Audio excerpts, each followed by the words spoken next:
say is that one of the things I notice about myself, and I do think it's a result of my love equals, and that is that I'm drawn to look at big picture, big patterns, evolutionary trends and trajectories. Mhm. And I think part of that comes from there aren't a whole lot of people who do that, so I just in my own world when I do that. Initially, as a kid, when I was doing stuff like that, I would actually spend hours creating um, maps and stories of wars, and I turned my neighborhood into a version of the Civil War, and had the South and the North, and all those kinds of things. And I was just in my own world, Wow. and I was completely happy. And I noticed over time, and I notice this still today, that because I have this uh, um, draw to look at big picture patterns, um, that also tends to keep me alone because there's just not a whole lot of people equally drawn. Right. I Yeah. was actually thinking about that today. There's just not a lot of people that are interested in conversing, and when I find people like that, it can be 5 hours later. It's like, where did the Yeah. time go? Yeah. So one of the many values of accountability is that it's taught me to integrate that predilection with being present in my body, to integrate these two things, these two tendencies, because what I did learn in 20 years of looking at spirituality and consciousness, getting my master's degree in consciousness studies and all that stuff, is that it's all here. Yeah. It's not out there. I mean, yes, it's out there, but it's in here first. It's and I can access this 24/7. Yeah. And that my experience with having dyslexia and seeing myself as the kind of oddball and doing this imagination and storytelling and tripping and the way I do it's actually what enabled me to put all this accountability, intentional living together. As I was going through it, I was sitting with a therapist one time, and she said, "Your brain just works different." And at first, I didn't like that, but then no, it does, and that's why I'm where I'm at with my focus. My focus has been on recovery, so um, acceptance. Well, as we were talking a little bit before we started the recording, is again, I come back over and over and over to this willingness to accept myself the way I am is somehow in a way that I can't explain the key to life, and not just Yeah, my life personally, but it's a key to our lives. Learning to love ourselves first through acceptance. Like, you don't have to change. You don't have to change to be in relationship with me. right. And that's what I'm working on, teaching that part of me that lives in my subconscious we call the inner child, who is not going to give up his defenses. He can't be talked out of them. But I believe he can be loved out of them. Right. And love With starts with letting him know I'm not going to try to change him. right. That's one of the first things I tell my clients when they come. I do an introduction, and part of that introduction includes I'm not here to change you. Right. Nothing in me that wants to change anything about you. And um, yeah, I say that every time, whether they believe it or not. It's not. That's not mine. Me saying it and then acting as if that's the truth is effective. Right. Well, I saw that in you from the very beginning when we started working together 9 years ago. but it took me a while to hear it the way you were saying it. Yes. Because I was hearing it through my filter. Love equals I'm all alone. And so you say you're not going to try to change me, then it's like, well, then you don't really love me. Yeah. Yeah. Because anybody who loves me and is in a facilitator or a therapist role is going to try to solve my problems for me. Yeah. Help you be better. Right. Yeah. So when you say, it'd be kind of fun if you also followed up when you tell that to new clients. What did you hear me say? Yeah. Assuming they could even be aware of what they heard. Actually, what I tell new clients is that I have no expectation that you heard a word I said. Good. Because you got a life. There's things you're in this crisis place. It's your first day. So if you're thinking about the rest of your life and you're not paying attention to me, I'm cool with that. Because why should I be your priority when your life is in the shape it's in? So, Right. And we'll talk about it again. Exactly. I am impressed with the stick-to-itiveness of the people in our Rusty Nail meetings. Isn't that amazing? That it's sincerity. It's just a sincere thing. And yeah, it is. I like that. I mean, I've been doing this. I've been in regular meetings starting with the men's meeting in 2004. I've been in weekly meetings or weekly plus. So that's what, 16 years. And it never gets old. No. It never gets old. And part of it is sometimes learning something takes a long time. Yeah. And, those barriers, we were talking about the barriers last night, the barriers to what I want, belief systems, habits, attitudes, expectations. And I discovered new ones just this week. Yeah. I found a whole new belief structure I have about being in relationship. And I mean, I've seen this before, but I felt it this week. And it was like, oh, that's the key. Yeah. Holy mother of pearl. This is familiar. Mm-hmm. Yeah. I had a moment in my recovery system, I don't know how long ago it was, where I heard myself think, I actually like who I've come to be. Yeah, it was like one of those moments where, well, that's what I've been working for. Yeah. That I've been focused on, is to have those moments. That, once I got there myself, that freed me up to be willing to, how did you put it, celebrate my character defects? Reveling in my character, right. Character defects. It's like a jumping up and down, yay, yeah, dancing, and well, because seeing them no longer causes shame or fear or grief, any of those unpleasant emotions that I've spent a lifetime not trying to feel. And another thing I found are those quirky character defect, sometimes annoying things is what endears me to other people, or they endear to me because of these foibles and little things that I do, and it's like it's almost expected, and when they see it, it's like familiar. So and it's bonding. It's endearing is the word I like. It's endearing. Yeah. I see my daughter in her full-blown adult self, and there's things about her just endearing and lovely, and I can see the potential in them and where she's going in her journey. So, yeah.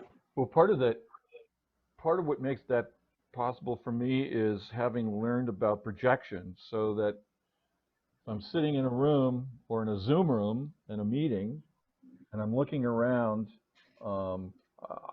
I just see angels. Yeah. And when I notice if someone says something and I'm triggered, I go, oh, okay, that's me. Right. It's not that person. That's right.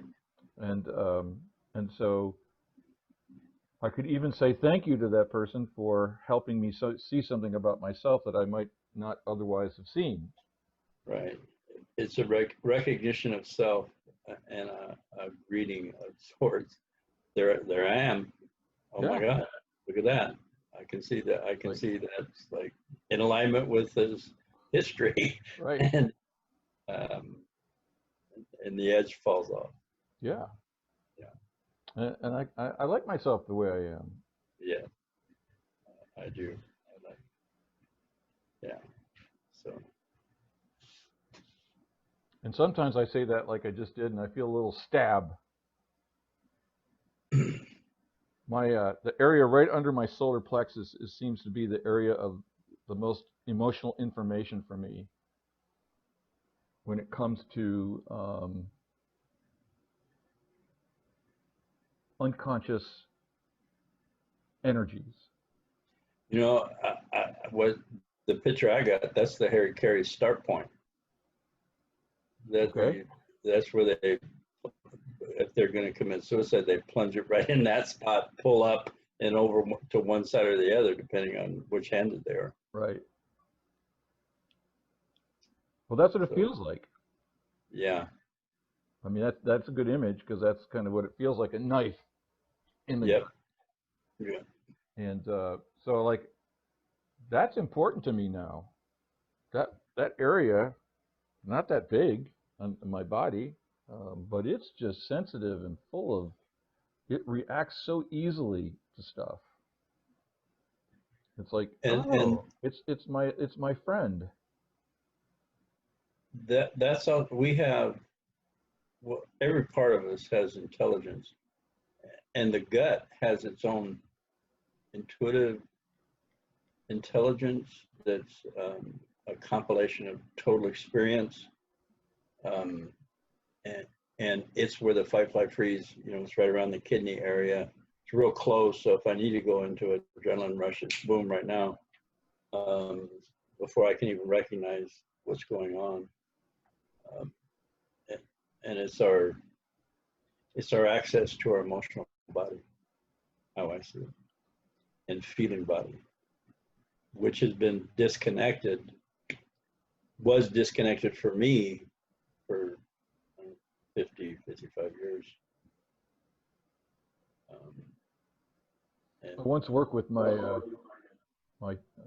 childhood trauma healing therapist on this, and she did a constellation exercise where she had the gut, the heart, and the head in the field. And when she put the heart and the head in the field first, and then when she brought the gut in, the gut like turned its back to the head and the heart.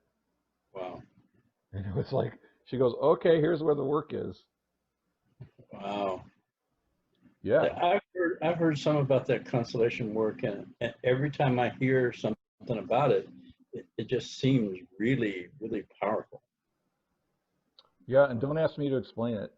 Yeah, yeah.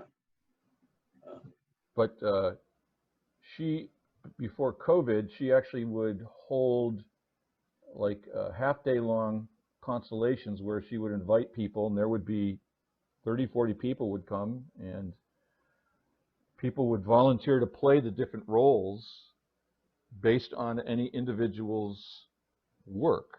yeah, like mother, father, sister, brother, cousin, Right, grandma.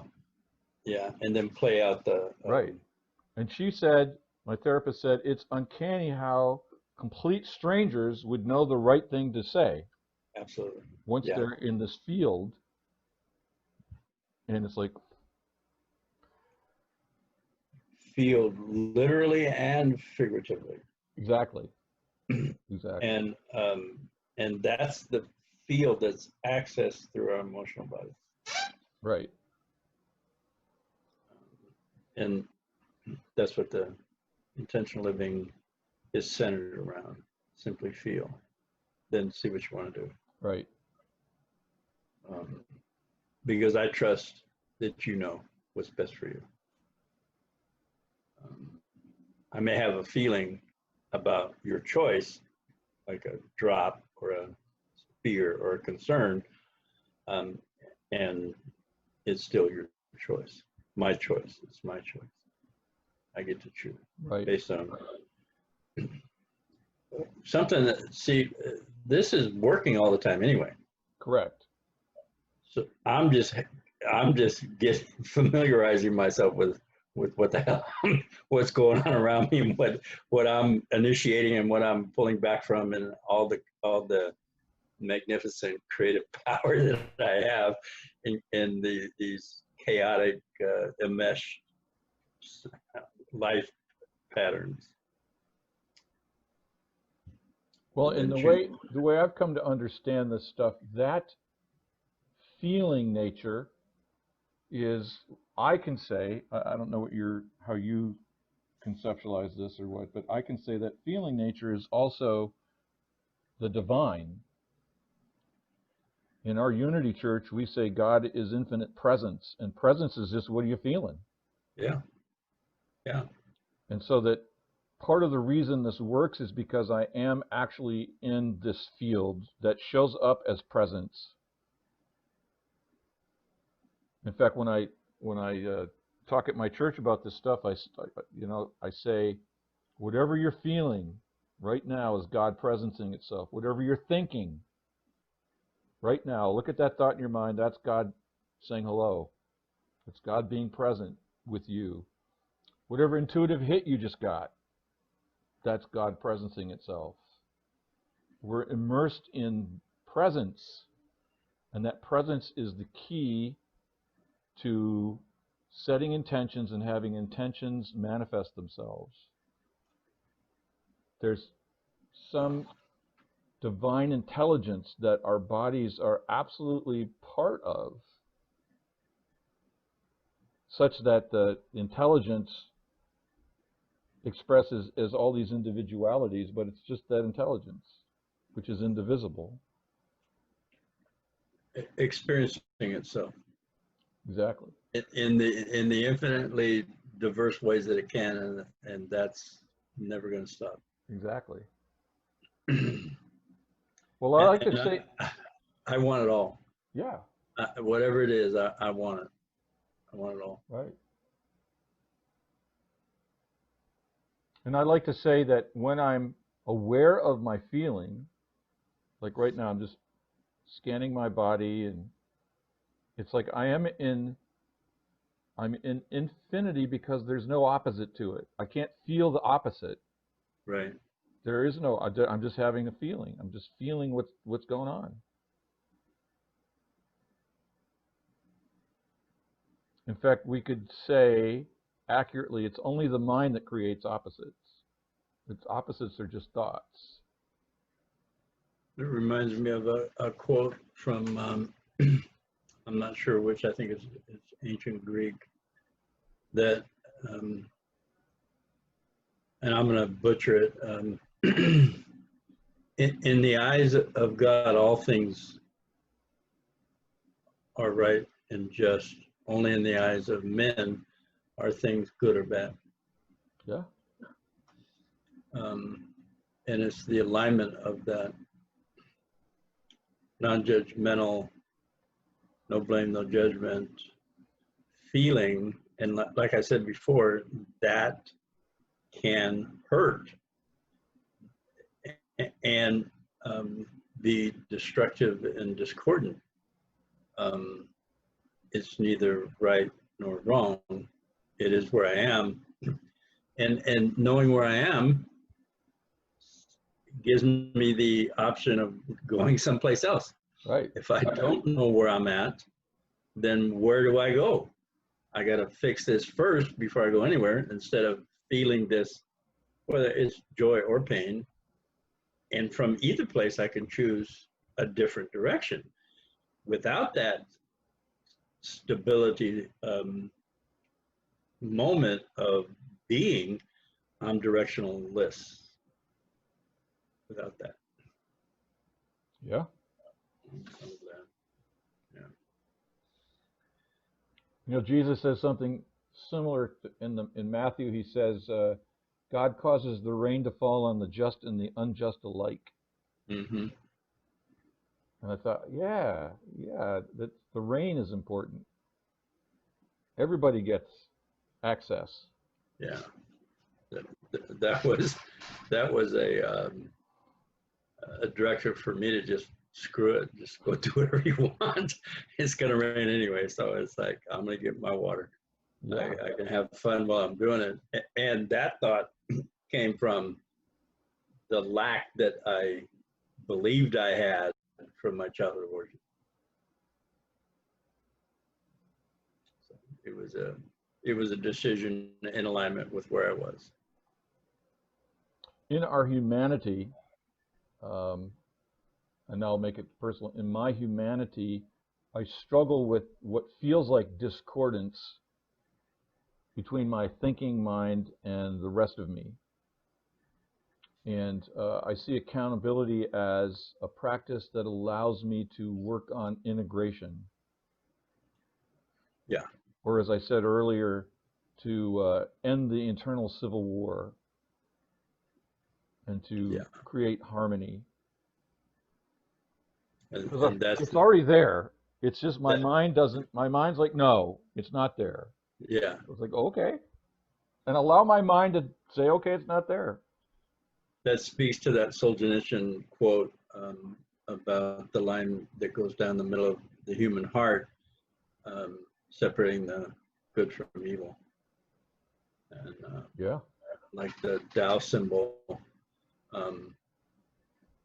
And my charge and what I learned from my teacher is to walk that razor's edge right down the middle. Just hold both. Know that both are there, right. and even that they contribute to each other. Without one, there is no other.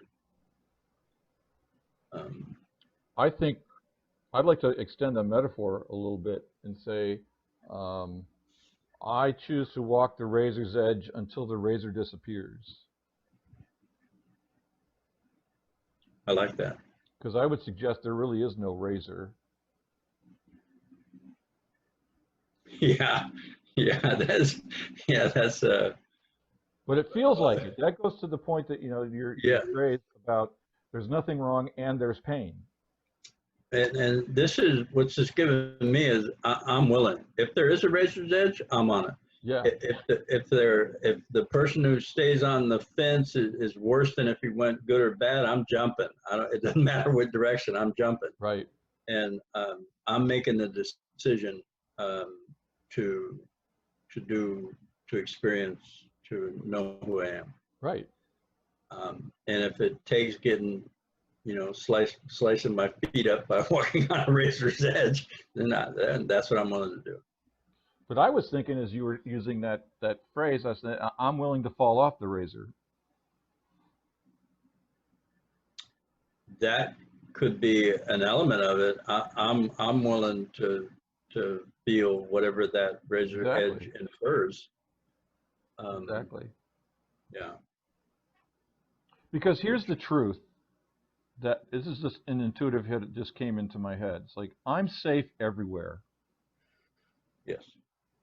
That's why I say ultimately there is no razor, because the razor implies pain and cutting and all that stuff.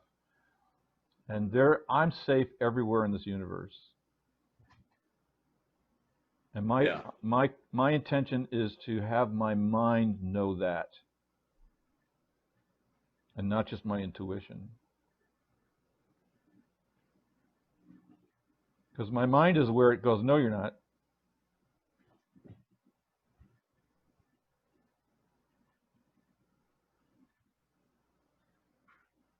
That's interesting to me, in that my goal is to get out of my mind. Good luck with that, John. That's what I mean. Yeah. And I get that from the movie Peaceful Warrior. when Socrates told the young kid, I want you out of your mind. So that's been my goal, is to be out of my mind. And I believe that I experience it in moments in you and I talking, and to a greater degree in facilitating, because I'm not thinking. I'm absolutely present, and sometimes I surprise myself with what comes out of me. Sure. And that's what my picture of out of my mind. That may be totally connected to my mind. I'm just using the best terms I know how. And assuming that my mind is up here, or assuming that my mind is a compilation of the gut, heart, brain, mind, which is, oh, that's a trinity. Yeah.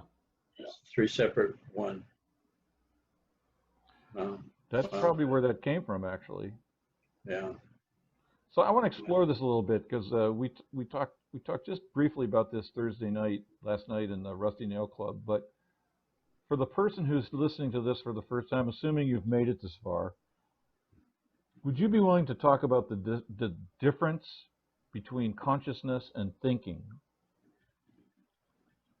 Because to me, they're not the same thing, and we often confuse them. So that's how I get out of my mind, is notice that thinking is not who I am. Right. Yes. And that so I can be conscious that I'm thinking without thinking about being conscious. Yes. Consciousness just is. What comes to me, and this is similar, I believe, is when I'm in the observer mode. It's like I'm watching myself from outside of myself, yet I'm not. Yeah.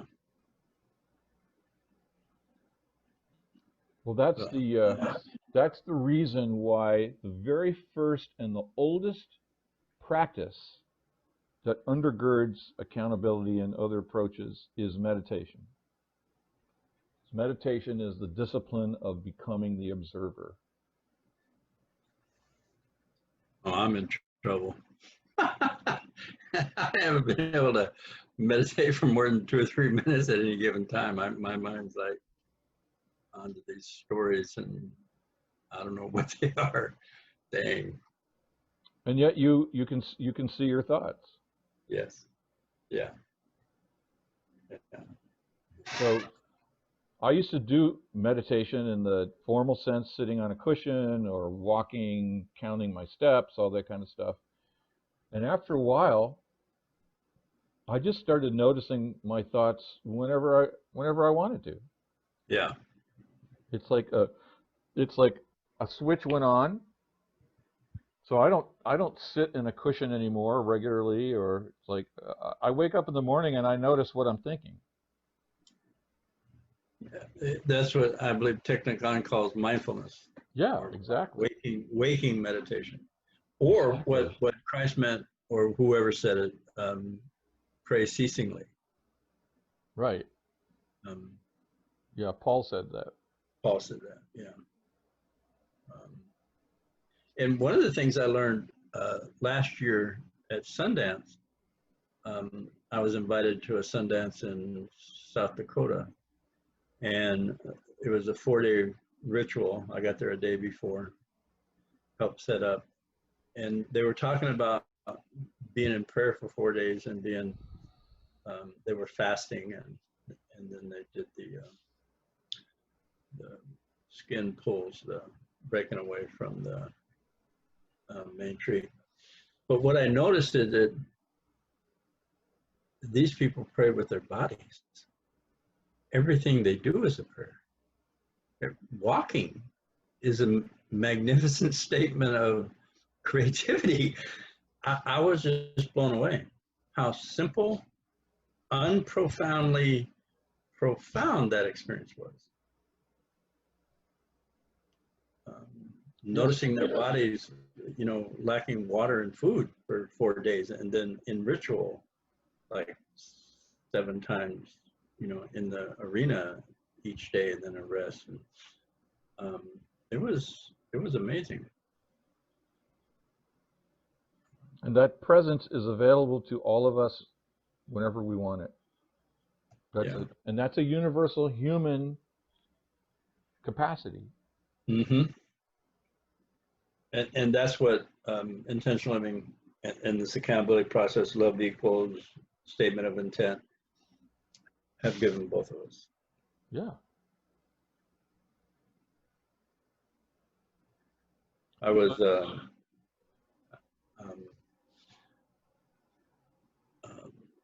talking to a friend about issues. Well, let me talk about my experience. When I first got in to recovery, I didn't even know which question to ask, and I didn't need a whole lot of help. There were a couple of sticking points that I wanted to like straighten out and then get on with it.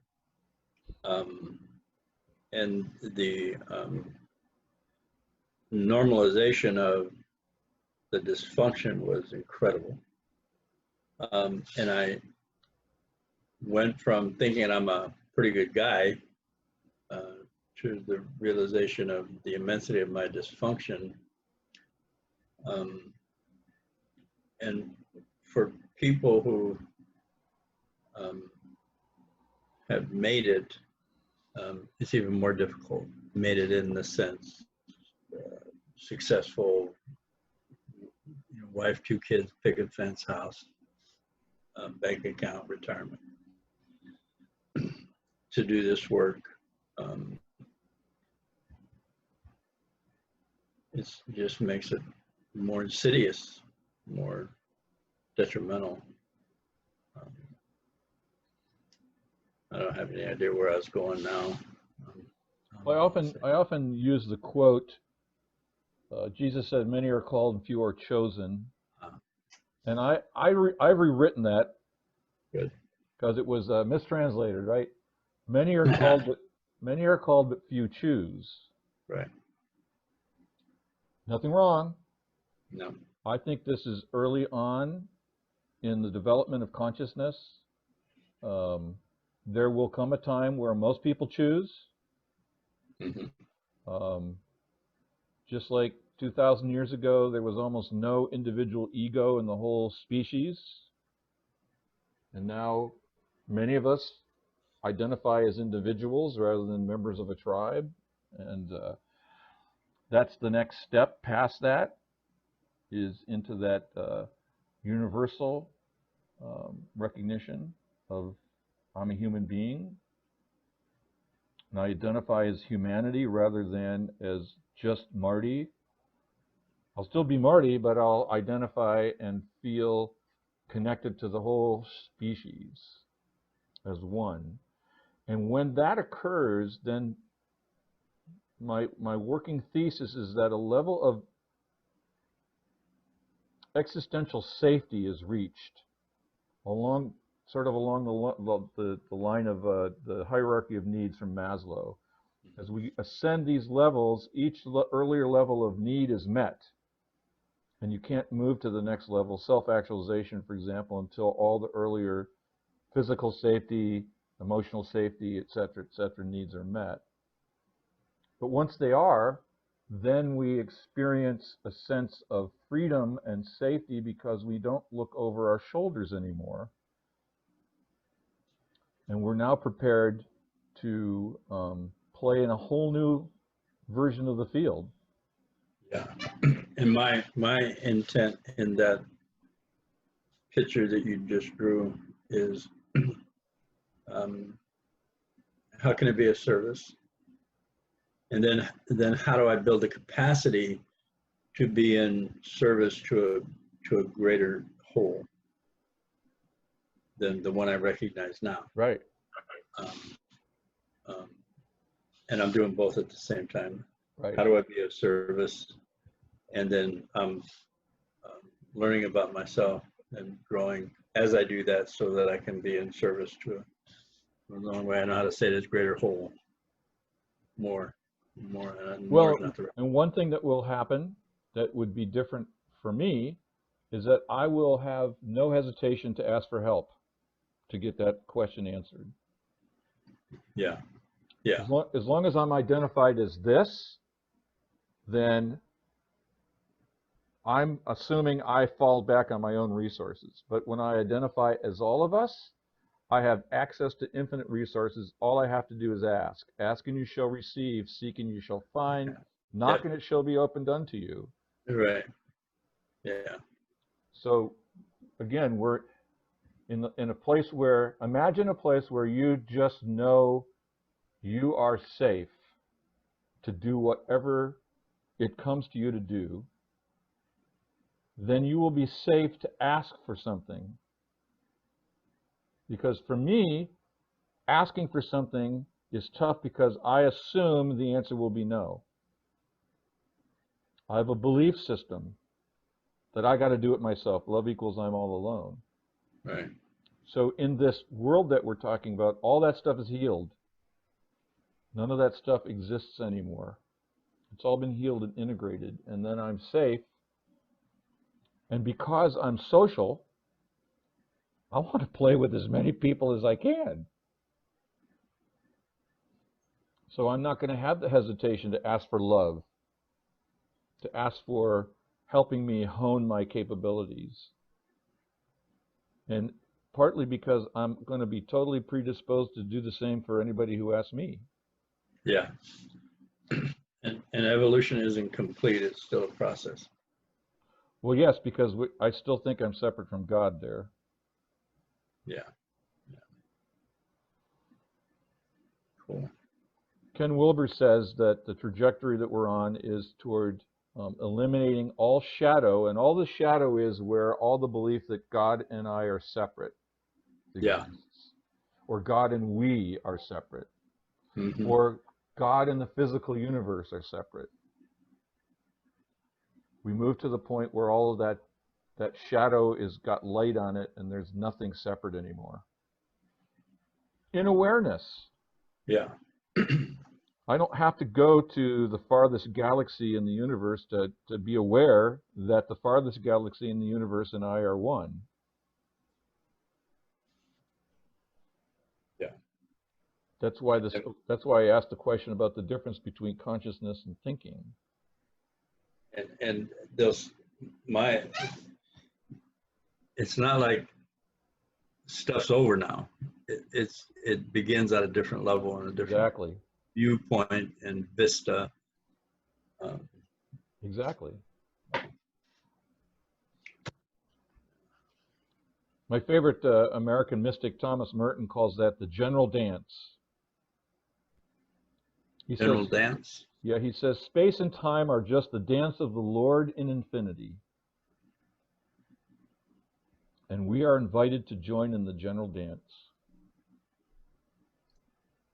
Yeah. And I would, using my John Donovanism, I would say you can't not be in the dance. You cannot not be in the dance. We're already in it, we're just not aware. Yeah. You're a manifester. You cannot not manifest. Exactly. Get your shit together here and see what we can come up with. Right. Exactly. And it's that, it's when you're in a group or you're working with an individual and you see that breakthrough. Yeah. That energy, that's the dance right there. That's where you know you're in it. I refer that moment as a little Big Bang. Yeah. A little Big Bang. It's right. Like, boom, here goes something new altogether. Exactly. That's really cool. Yeah. So. Well, I think the Big Bang is always occurring. That's partly why you have that access. Mm-hmm. The universe is recreating itself moment by moment by moment. As it expands, 13.9 billion years of expansion. Every second it's new, it's different by virtue of this expansion. And that's the model by which consciousness expands. Yeah. Since we're a product of that universe.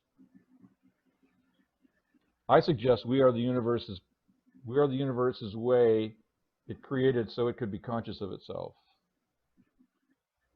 Exactly. In its infinitely diverse ways. Yeah. We got something to do for a little while. Yeah, for at least the rest of the day. Well,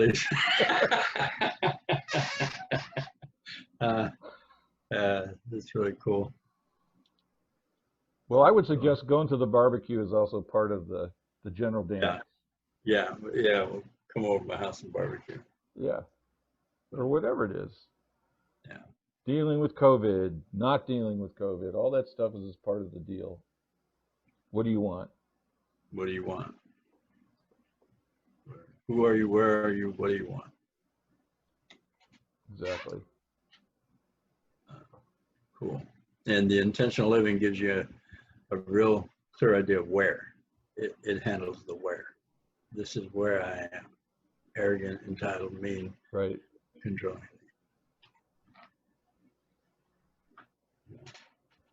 Well, it also handles the how. How do I want to be?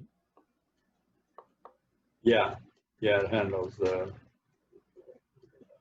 orientation. Not how is intellectual information, but right. how as in how do I be how do I get to where I want to be?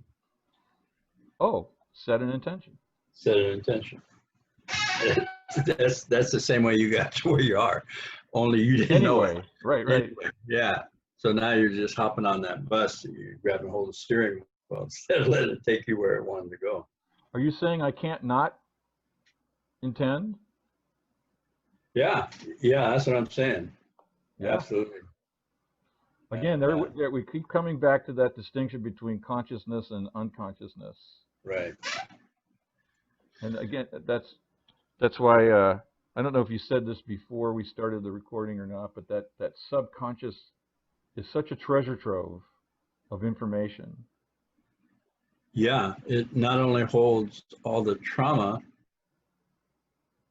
all the things that offered me wisdom or experience, and then it also opens me up to the all. That's that divine connectedness. And what I've understood about me is getting the ego or trauma, my idea of myself through trauma, if you want to call that ego, out of the way so I can access it or be it or transmit it or feel it, be with it. And I want more. I want more. So. Well, the good news is you can have that. I can have that. Yeah. Cool. How's our time on our recording? It's whatever we want. Yeah, about. We'll see. I was going to say, is there that felt kind of good to get to that point. Yeah, it did. Like maybe that's a natural time to wrap up. I think so. Boy, we covered a lot of ground, so thank you very much, as always. Well, thank you too. Yeah. And we'll see you next time.